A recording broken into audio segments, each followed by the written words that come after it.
Hello, very welcome to my vlog. तर आज संडेचा vlog बनवते. संडे म्हटलं तर काय, फक्त आणि फक्त कामातच दिवस जातो. ॲक्च्युली रोजचा रुटीनचा जो डे असतो तो मला अगदी जास्त आवडतो, कारण रुटीनचा डे असल्यानंतर फास्टमध्ये कामं पण होतात, झोपही होते, माणूस लवकरही उठतं आणि दुपारी थोडासा आरामही होतो. पण संडे म्हणलं की सगळं उशीर होत जातं. म्हणजे उठतानाच उशिरा उठतो आपण, संडे आहे, निवांत आहे म्हणून. उठल्यानंतर भूक लागलेली असते, मग नंतर पटकन आवरून नाश्ता करायची घाई.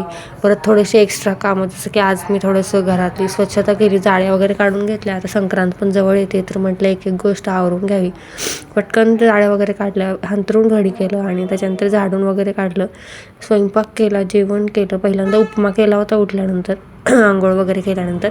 भूक लागलेली असते उठल्यानंतर, त्याच्यामुळे नाश्ता लागतोच आणि संडेलाच वेळ मिळतो नाश्ता करायला, नाही तर रोज आपलं डेली जेवणच करतो आपण. शक्यतो नाश्ता करायला वेळ नसतो, घाई पण असते. त्याच्यामुळे आज उपमा केला आणि त्याच्यानंतर स्वयंपाकाला लागले. घरातलं सगळं आवरून आम्ही थोडंसं बाहेर गेलो होतो, एक काम होतं आणि तिथं सुंदर असं मला हे कमळ फुललेलं दिसलं, त्याचाच व्हिडिओ मी शूट केला. त्यानंतर म्हटलं साईबाबांच्या मंदिरात जाऊया. जवळच मंदिर आहे, खूप सुंदर, प्रशस्त, स्वच्छ आणि मन प्रसन्न करणारं ठिकाण आहे ते.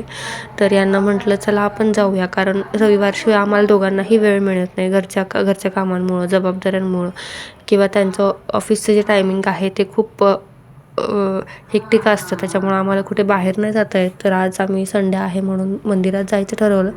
तर तुम्ही पाहू शकता किती सुंदर मंदिर आहे, अगदी स्वच्छ आहे, कुठेच काही तुम्हाला अस्वच्छता दिसणार नाही. किती प्रसन्न वाटतं, मूर्ती किती छान आहे. तर पूर्ण दर्शन वगैरे घेतलं, घरी आलो, परत संध्याकाळचा स्वयंपाक केला, कामं आवरली, भाजीपाला निवडला आणि फायनली झोपायला गेले. बाय.